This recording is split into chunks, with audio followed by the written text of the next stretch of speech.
Conférence AFJA, Club des bioéconomistes. Introduction à la bioéconomie. Voilà, alors Claude Roy, je vous laisse présenter ce qu'est la bioéconomie dans son ensemble. Allez-y. Merci Nicole, oui.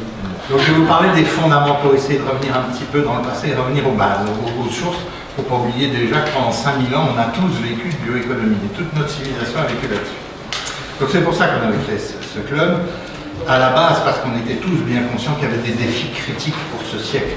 La démographie évidemment, mais tout de suite des défis en matière de ressources en eau, ressources en alimentation. En matière de ressources en énergie, il faut dire qu'en gros, à part le charbon, au milieu du siècle, l'affaire sera bouclée, on n'aura plus de pétrole, plus de gaz, à un pouillème près. Hein. Il y a même un ancien patron de Total qui dit que ça va arriver avant. Bon, le fameux peak oil, il est toujours là, pendu au-dessus de notre nez. Et puis cette question du changement climatique, où on a des risques majeurs annoncés, notamment une migration géographique de population. Je ne vous fais pas de dessin. Or, peu de gens savent que pour affronter les défis climatiques, il n'y a que 3 solutions. Il faut être sobre, il faut être renouvelable et il faut savoir stocker du carbone.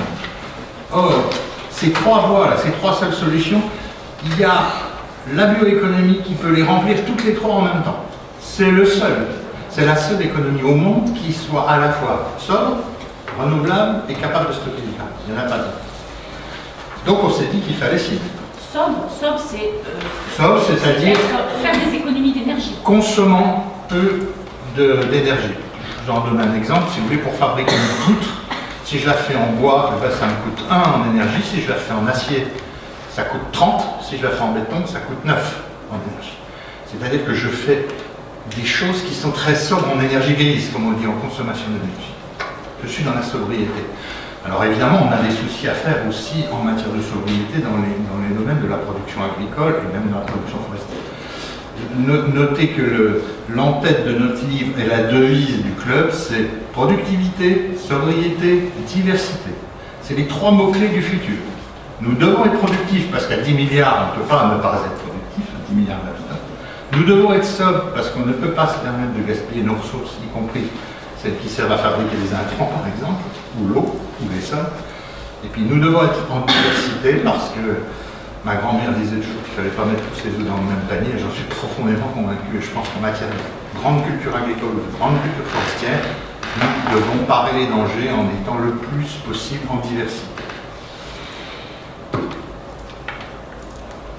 On est donc arrivé, c'est d'ailleurs ce qu'a repris le ministre de l'Agriculture devant le Conseil des ministres européens il y a à peu près 1 an, à se dire que finalement l'agriculture et la forêt, c'était pas un problème climatique comme certains voulaient nous laisser croire, c'était au contraire une solution climatique.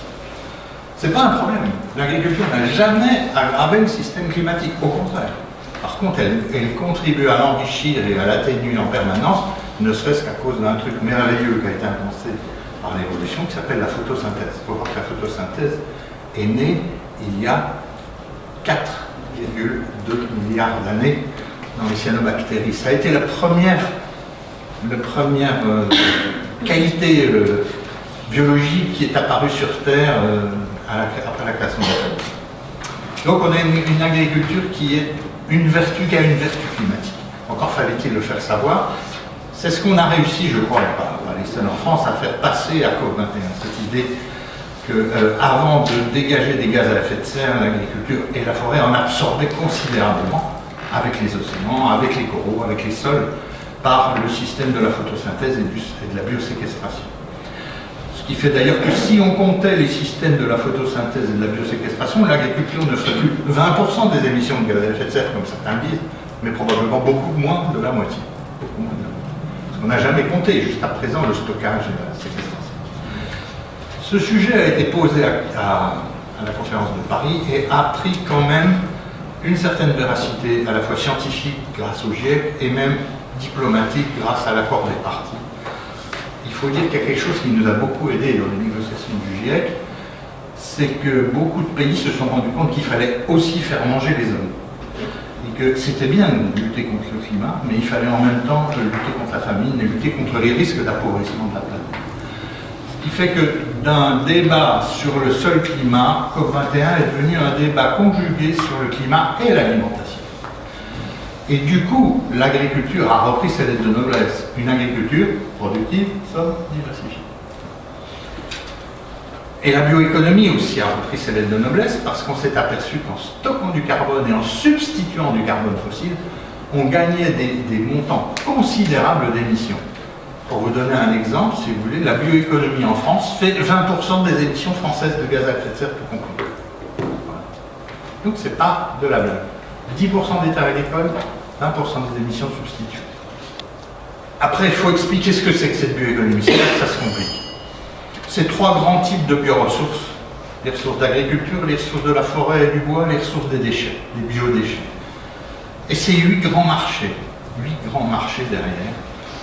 Les matériaux classiques, les néomatériaux fibreux composites, la chimie du végétal, les biocarburants, les gaz, l'électricité, la chaleur, etc.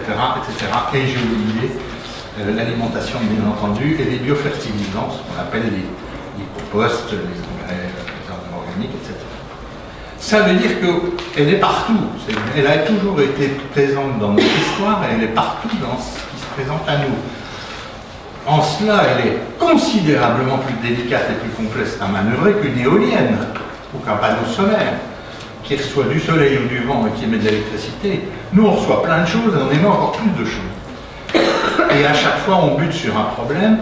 Est-ce que je ne vais pas habiller Pierre en déshabillant Paul? Ou l'inverse. C'est-à-dire qu'on a toujours le problème de la gestion intelligente et de la gouvernance des ressources. Il ne faut pas développer les biocarburants si on crée la famine. Rassurez-vous, ça n'a jamais été le cas. Derrière cette bioéconomie, il y a ce qu'on appelle beaucoup des externalités. C'est-à-dire que tout ne se chiffre pas en valeur monétaire concrète, mais par exemple les éléments de décarbonation de l'économie, les éléments de création d'emplois. Chaque fois qu'on transforme 1000 tonnes de biomasse en plus, on crée un emploi supplémentaire. Les éléments de diminution des risques.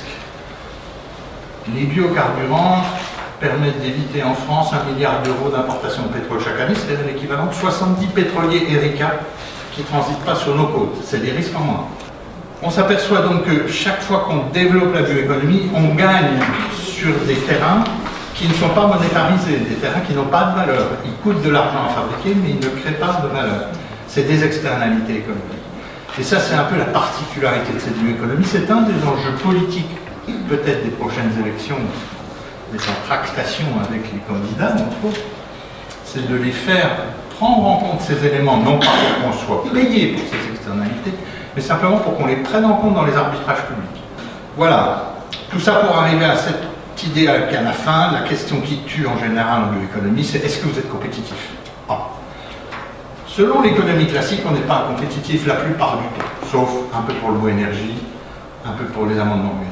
Mais en réalité, l'économie classique, elle ne se limite pas là, puisque comment puis-je être compétitif avec un produit sobre, vertueux et renouvelable vis-à-vis d'un produit qui n'est pas sobre, pas vertueux et pas renouvelable? Il faut comparer les carottes et les carottes, pas les carottes et les choux de Bruxelles. Sinon, donc cette économie de la bioéconomie est en train de créer progressivement une nouvelle économie.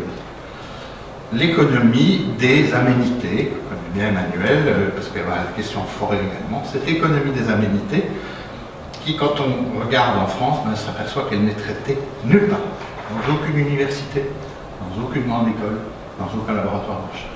Là, il y a un gros travail à faire, et je crois que c'est une proposition qui est faite au niveau du gouvernement dans cette stratégie. On peut aussi signaler que au niveau mondial, le débat est posé. Quand vous pensez que la biomasse en matière de fourniture d'énergie vient au 2e rang des énergies mondiales derrière les énergies fossiles, assez nettement avant le nucléaire, très nettement avant l'hydraulique et considérablement nettement avant le solaire, l'éolien, etc.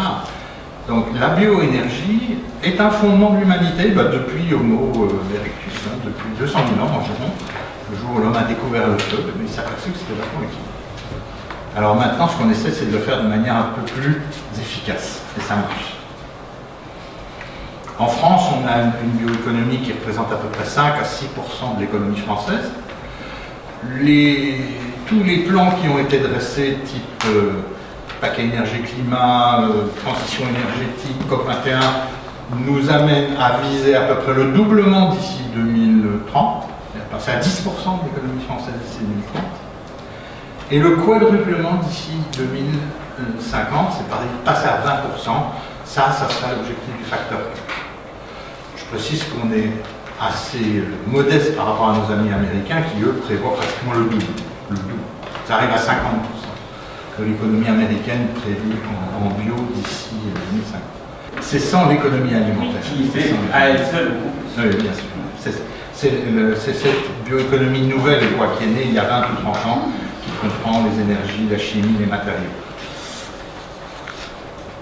Donc on a vraiment justement une nouvelle bioéconomie qui s'est mise en route il y a 30 ans, il y a 20 à 30 ans à peu près. Sachez pour mémoire par exemple que l'agroalimentaire fait l'agriculture et l'agroalimentaire fait 500 000 emplois et 170 milliards d'euros de chiffre d'affaires. La filière bois traditionnelle fait 250 000 emplois et 40 milliards de chiffre d'affaires. Cette nouvelle bioéconomie qui est née il y a 20 ans, elle est apparue avec les premiers biocarburants à peu près à cette époque-là. Elle fait 14 milliards d'euros de chiffre d'affaires et 100 000 emplois qui ont été créés en 20 ans. Ils n'existaient pas il y a 20 ans. Et c'est des emplois très non délocalisables. Ils sont dans les territoires, ceux-là, on ne peut pas les sortir. Ce qui fait que, contrairement au discours toujours un peu dépressif français bien connu, la France est en tête au niveau européen et mondial. Elle est dans le groupe de tête, dans les 5 pays les plus bioéconomiques au monde.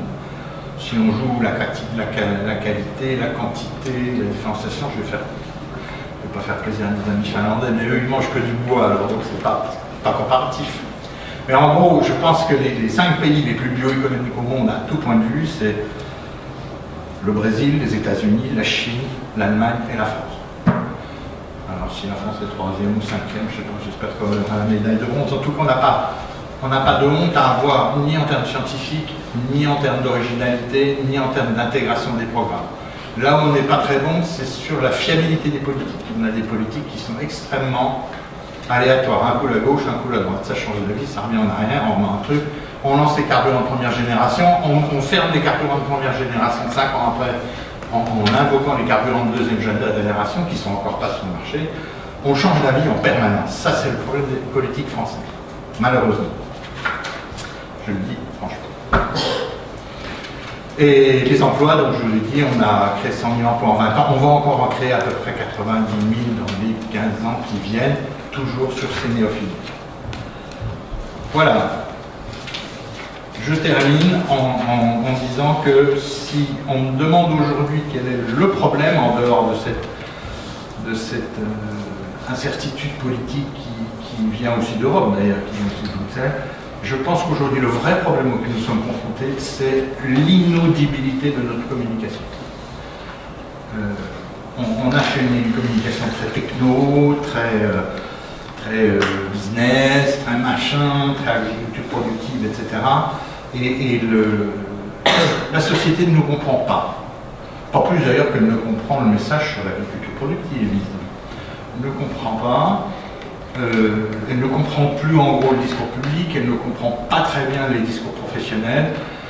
Et notre ambition, l'ambition du club et peut-être un jour de la fondation qu'on va essayer de monter derrière, c'est justement de refédérer un petit peu ce discours avec des humanistes, avec des sociologues, avec des scientifiques, avec des gens qui ont un peu de recul, pour pouvoir s'adresser à la société, mais en particulier aux jeunes d'ailleurs. On va travailler avec l'éducation nationale sur ces questions, s'adresser et leur redonner le goût de l'industrie du vivant, qui aujourd'hui leur a passé sous la... On se méfie de l'industrie du vivant alors que c'est celle qui a probablement permis les plus grands progrès dans les 2 dernières révolutions industrielles de notre pays. Voilà, merci. Très bien, merci. Retrouvez l'actualité de l'AFJA sur www.afja-asso.fr.